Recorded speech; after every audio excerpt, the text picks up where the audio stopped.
Hi, new teachers.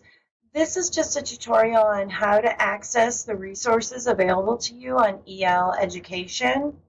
I know this isn't available on the hub, but I did go to the suggestion box and ask that it be included because I think it's an important feature that all new teachers should have access to right on their hub. But for our purposes, I would just guide you through the home page onto the resources and onto the modules that you're going to use moving forward. So this is the eleducation.org main page, home page of their website. What I found most useful as there's information on who they are, what they offer, their impact, their news and events and joining the movement. What I found most valuable is the link to the resources. So I'm going to share that with you today.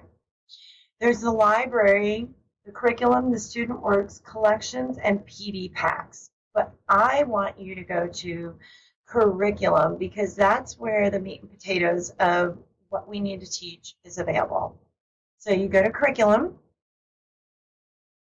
You scroll down and you choose the curriculum that meets your needs as a teacher. So if you're teaching fourth grade, for instance, you just click on the fourth grade. And all of these kind of work the same. So you're not seeing anything different at any of the different grade levels. So I'm going to show you fourth grade, but if you're teaching kindergarten, it looks the same. I would X this out so you can see everything available to you. Here we have the curriculum plan, map, and trade book list. You can download this, you can print it, put it in a nice binder and have it available to you readily.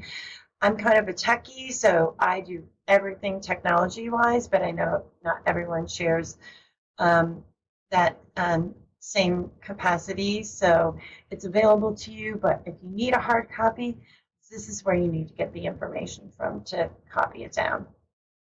The first module is available now, and you just can do the overview or download the materials. Be cognizant of the fact that we're also working with Model Detroit to get a more streamlined PowerPoint version of these modules, but this is what we have available to us at this point. And to me, it is a valuable resource, and you can go through 1, 2, 3, 4, but honestly, I would just start out with number 1 if you're feeling overwhelmed and work your way through that, have mastery of that, and or a better understanding, and then move forward from there. Hopefully this tutorial was advantageous to you developing your curriculum moving forward. Thank you for your time.